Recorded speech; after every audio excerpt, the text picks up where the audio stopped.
Sir આજે checking કરવામાં આવી રહ્યું છે શું છે આપ?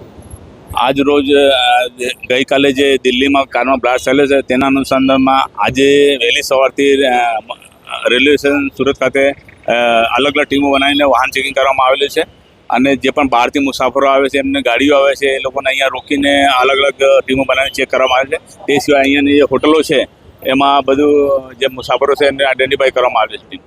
સંદિગ્ધ વ્યક્તિ કોઈ પકડાવો તો કેવો કાર્યવાહી થશે? એને કાયદેસર કાર્યવાહી કરવામાં આવશે. જે પણ સંદિગ્ધ વસ્તુઓ કે વ્યક્તિ પકડવામાં આવે ત્યારે કાયદેસર કાર્યવાહી કરવામાં આવશે. લોકોને શું મેસેજ આપો? હાલ ડરવાની કોઈ જરૂર નથી. પોલીસ સુરત પોલીસ તમારી સાથે છે અને કોઈ પણ ચિંતા કરવાની કોઈ જરૂર નથી.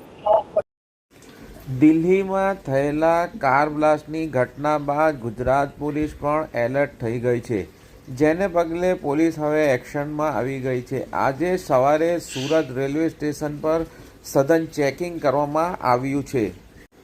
સુરતમાં પણ સુરક્ષા વ્યવસ્થાને લઈને તંત્ર એલર્ટ મોડ પર આવી ગયું છે. કોઈ પણ અનિચ્છનીય ઘટનાને ટાળવા માટે સુરત શહેર પોલીસે તાત્કાલિક પગલાં લીધા છે અને ગઈકાલ રાતથી જ સુરત રેલવે સ્ટેશન સહિત શહેરના સંવેદનશીલ વિસ્તારમાં સઘન ચેકિંગ હાથ ધરવામાં આવ્યું છે.